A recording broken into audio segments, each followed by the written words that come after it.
유독 남들보다 추위를 많이 타는 것도 질병이나 몸의 이상을 의미하는 증상일까요? 결론부터 말씀드리면 질병의 증상일 수 있습니다. 남들보다 추위를 많이 타는 증상을 추위 민감증이라고 부르는데요. 어릴 때부터 추위를 심하게 느끼는 편이었다면 병적인 증상이 아닌 개개인마다 다른 체질인 확률이 높습니다. 하지만 40대 중반 이후부터 추위에 민감해지고 갑자기 추위가 심하게 느껴지는 증상이 나타나는 경우라면 당장 이것부터 의심을 해서 병원에 가야 하는데요. 오늘은 다가오는 겨울을 대비해서 남들보다 유독 추위를 많이 타는 이유와 어떤 증상이 있을 때 병원에 가야 하는지 알려드리겠습니다.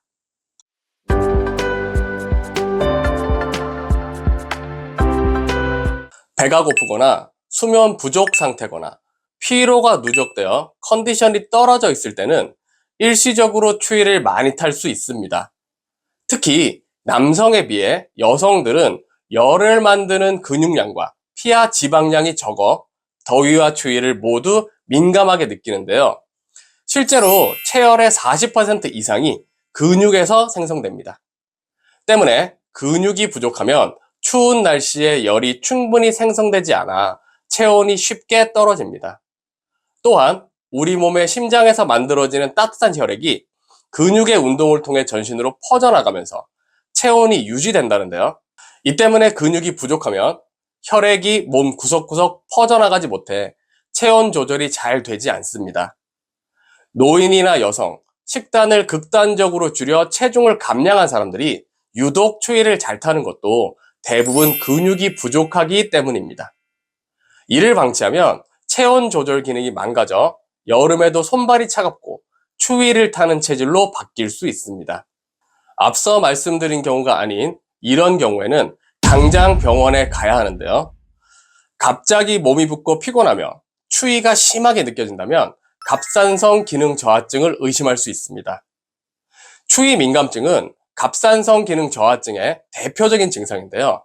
갑상선은 몸의 앞쪽 가운데 돌출부 바로 아래에 있는 나비 모양의 조직으로 인체 활동에 필요한 에너지를 만드는 갑산성 호르몬을 분비하는 역할을 하는데요. 이 갑산성 호르몬이 잘 형성되지 않아 몸 안에 갑산성 호르몬 농도가 낮아지거나 결핍된 상태가 되면 갑산성 기능 저하증의 증상이 나타나게 됩니다.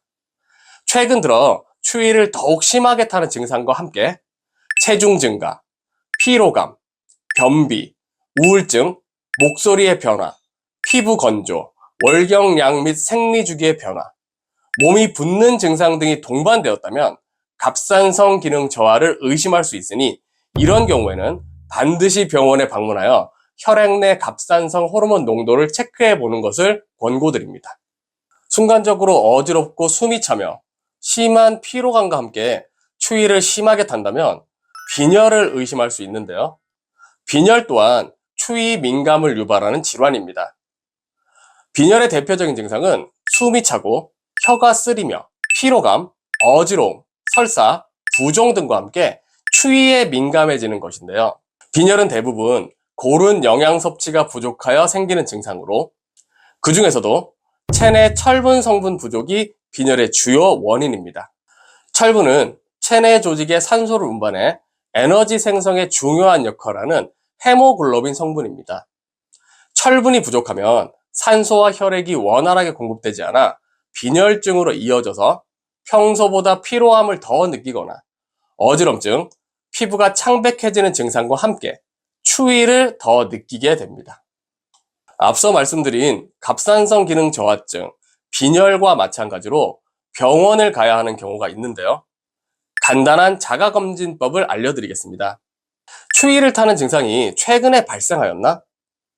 추위를 타는 증상이 점점 악화되는가? 의도하지 않은 체중의 변화가 있는가? 여름철에도 추위를 느끼는가? 다른 동반된 증상, 피로, 통증, 감각 저하, 피부색 변화 등이 있는가? 이 5가지의 증상이 느껴진다면 당장 병원에서 진료를 받아보는 걸 추천드립니다. 추위를 덜 느끼기 위한 가장 좋은 방법은 바로 운동입니다. 운동은 체내 대사를 촉진시켜 열 발생을 증가시키는데요. 그 외에도 혈액순환을 개선하여 수족 냉증을 감소시키고 유산소와 근력 운동을 하게 되면 혈액이 몸 구석구석 퍼져나가 체온 조절에 큰 도움을 줍니다. 또한 균형 있는 영양 섭취가 필수적인데요. 단백질 섭취는 근육량의 증가와 유지에 중요하며 탄수화물과 지방은 주요 에너지원이기 때문에 충분히 섭취해야 합니다. 특히 저체중인 사람은 근육과 지방이 부족하여 열 발생이 적은데 열 발산이 증가해 추위에 더욱 민감할 수 있어 정상 체중을 유지하는 것이 중요합니다. 그리고 따뜻한 물로 목욕하는 것도 도움을 주는데요. 따뜻한 물은 체온을 직접적으로 올릴 뿐만 아니라 혈액순환에도 도움이 됩니다. 하지만 목욕으로 인해 에너지 소모가 늘게 되므로 저체중증인 분들은 목욕 후 따뜻한 차나 음식을 섭취해주면 체온 유지에 큰 도움을 받을 수 있습니다. 얼마 전부터 유행처럼 체온 건강이 관심을 끌고 있는데요.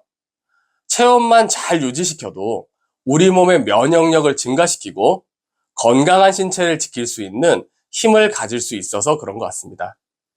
오늘은 우리 앞으로 성큼 다가온 겨울, 추위를 이겨낼 수 있는 방법을 알려드렸는데요. 남들보다 유난히 추위를 많이 타고 오한이 잘 오게 되면 건강에 치명적인 만큼 우리 구독자분들은 한국인의 건강에서 전해드리는 정보 잘 기억하셨다가 생활 속에 적용하시면 좋을 것 같습니다. 이상으로 오늘 정보가 유익하셨다면 주변 소중한 분들에게 공유 부탁드리고요. 다음 시간에는 더 좋은 정보 가지고 오겠습니다. 감사합니다.